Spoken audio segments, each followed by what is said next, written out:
Hello दोस्तों, कैसे हैं आप सब। आशा करता हूं कि अच्छे होंगे। दोस्तों, आज की इस वीडियो में हम लोग बात करने वाले हैं जो आप लोग देखे भी होंगे, तमाम सोशल मीडिया पे चल रहा है कि टीआरई 3 का आवेदन कब से। अब लगभग स्टूडेंट्स में यह उत्सुकता पैदा हो गई है कि टीआरई 3 का आवेदन कब से होगा, इसका विज्ञापन कब आएगा, कितने सीटों पर आएगा और परीक्षा कब होगी। जी हाँ, साथ ही साथ बात करेंगे कि टीआरई 4 कब आएगा और ये जो आएगा कितनी सीटों पर आएगा। और कुछ लोगों का ये भी पूछना है कि कैसे पढ़ना होगा।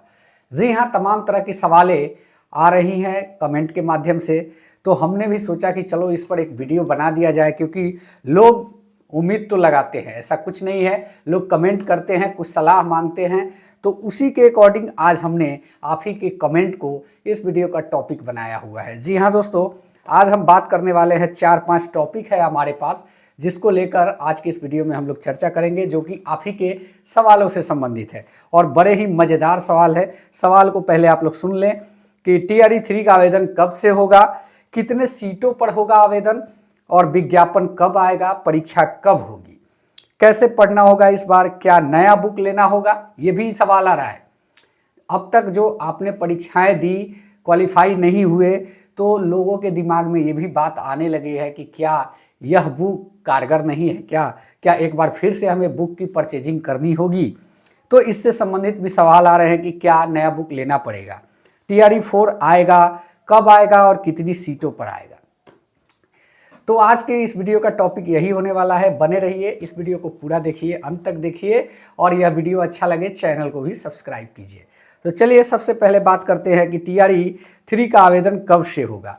जी हाँ दोस्तों, जैसा कि आप सभी जानते हैं कि टीआरई 3 जो है फरवरी माह में, मार्च में इसकी परीक्षा होगी, लेकिन फरवरी माह में इसके आवेदन की उम्मीद की जा सकती है।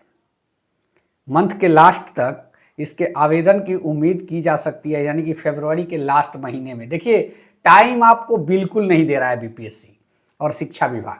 वो चाह रहा है कि कितना जल्दी हम सीटों को फुलफिल कर ले। इसमें बड़ी सतर्कता और सावधानी की जरूरत है। हो सकता है कि फरवरी महीने में आपका आवेदन स्टार्ट हो जाए, मंथ के लास्ट में, यानी कि 25 तारीख के बाद कभी भी आपका आवेदन स्टार्ट हो सकता है। अब बात करते हैं कि इसका विज्ञापन कब आएगा। तो विज्ञापन की बात करें तो मान के चलिए 15 तारीख, 14 से 15 तारीख तक इसका विज्ञापन अगर देखने को मिलता है तो 25 से इसका आवेदन डेफिनेटली होना स्टार्ट हो जाएगा। अब बात करते हैं कि आवेदन कितने सीटों पर आएगा। तो सीटों की जहां तक बात है, ये बैलेंस सीटों पे ही आवेदन आएगा और कुल मिला के जो रिक्तियां अभी बनी होगी, रिटायरमेंट वाले या डेथ वाले या फिर रिजाइन करके कहीं जाने वाले या फिर टीआरई 2 और 1 में जो ज्वाइन नहीं किए हैं शिक्षक उनका, या फिर ज्वाइन करने के बाद जो रिजाइन किए उनका, फर्जी वाले, तमाम तरह की सीटें होगी। यानी कि टोटल या बैलेंस की सीटों पे बहाली आने वाली है, जो कि उम्मीद लगाया जा रहा है 65,000 के आसपास की सीटों पर यह वैकेंसी आएगी। तो 1 से लेकर 12 तक 65,000 के आसपास की रिक्ति पे यह बहाली जो आनी है मार्च में, यह आएगी। अब बात करते हैं कि इसकी परीक्षा कब होगी। तो परीक्षा की बात कर लें तो मार्च में सुनने में आ रहा है कि इसका परीक्षा होगा। अगर मार्च में परीक्षा होता है तो मान के चलिए कि 28-29 तारीख तक इसका परीक्षा का डेट का निर्धारण हो सकता है, या फिर 30 तारीख तक मार्च में, 31 तारीख तक मार्च में हो सकता है।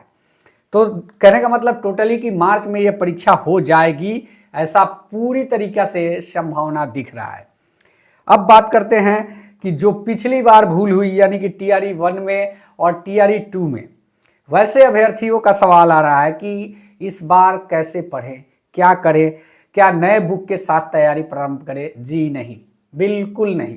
आपने अभी तक जो बुक लेकर पढ़ा उस बुक में कोई कमी नहीं थी। आप उसी बुक को फिर से एक बार रिवाइज कीजिए और एनसीईआरटी पे फोकस कीजिए। एनसीईआरटी सबसे ज़्यादा हेल्प करेगा। और जिस बुक को आप पढ़ रहे थे, प्रीवियस ईयर का सॉल्व पेपर लेकर आप कर रहे थे, जो भी कॉम्पिटिटिव प्राइमरी से लेकर और जो हाई स्कूल इंटरमीडिएट क्लासेस तक के जो भी आप बुक को लेके पढ़ रहे थे, उसका दोबारा से उसका रिवीजन स्टार्ट कर दीजिए। मतलब परीक्षा क्वालिफाई नहीं करना ये अलग बात है, बुक चेंज करना अलग बात है। उसमें आपका जो भी आपने गाइड लिया उसमें 3000 प्लस के क्वेश्चन थे, क्या आपने सभी को याद रखा है? नहीं याद रखा है। आप इस बार उसी बुक से पढ़ेंगे तो 3000 तो नहीं लेकिन 2800-2900 तक जरूर आप उसको टेकअप कर पाएंगे। तो जाहिर सी बात है कि अगर आपका पेपर 120 या 150 का भी है तो उसमें आप 60% से प्लस की तैयारी यहाँ से आप कर लेंगे और एनसीईआरटी आपका 10-20% मदद करेगा ही करेगा। तो हमारे हिसाब से अगर आपको बुक लेना होगा तो आप एनसीईआरटी और करंट अफेयर्स का ही बुक लेंगे। जो भी जीएस के पेपर के बुक होंगे आपके पास, जो सॉल्व पेपर के, प्रैक्टिस पेपर के जो भी बुक होंगे उसको आप चेंज नहीं कीजिए, दोबारा उसका प्रैक्टिस कीजिए। ये बहुत ही कारगर सिद्धांत है, इसको आप लोग इम्प्लीमेंट कीजिए। टीआरई 4 कब आएगा? बहुत लोग का ये भी कंफ्यूजन है कि टीआरई 3 इतना जल्दी आ गया तो टीआरई 4 कब आएगा? तो टीआरई 4 देखिए, टीआरई 4 अगस्त में प्रस्तावित है, जो आयोग के कैलेंडर में भी शामिल है। वो परीक्षा जो होगी फ्रेश रिक्ति पे होगी, इसलिए वो अगस्त में होगी। और कितने सीटों पे आएगा ये भी सवाल बहुत बार आ रहा है। तो यहाँ पे आज आप इंटरव्यू देखे होंगे के पाठक सर का, तो उन्होंने क्लियर कर दिया है कि टीआरई 4 में 1 लाख सीटों पे वैकेंसी आएगी। तो कुल मिलाकर यह क्लियर हो गया है कि टीआरई 3 से टीआरई 4 प्रभावित नहीं हो रहा है। अगर यह मार्च में आता है तो वो अगस्त में आएगा, ऐसा नहीं है कि उसका ट्रांसफर नेक्स्ट ईयर हो जाएगा, ऐसा नहीं है, वो मार्च में आएगा तो आएगा। तो उम्मीद करता हूँ कि सारी चीज़ों का जो भी आपके दिमाग में कन्फ्यूजन चल रहा था उसको हमने दूर किया है, क्योंकि बहुत सारे अभ्यर्थी ये भी पूछ रहे थे कि सर भरोसा नहीं हो रहा है इस न्यूज़ पे। तो मैं बता दूं कि अब भरोसा कीजिए, ये सही बात है। इस साल भी 2 बार टीआरई होने जा रहा है। तो उम्मीद करता हूँ ये वीडियो अच्छा लगा होगा। अच्छा लगा है चैनल को सब्सक्राइब करें। धन्यवाद। जय हिंद। वंदे मातरम।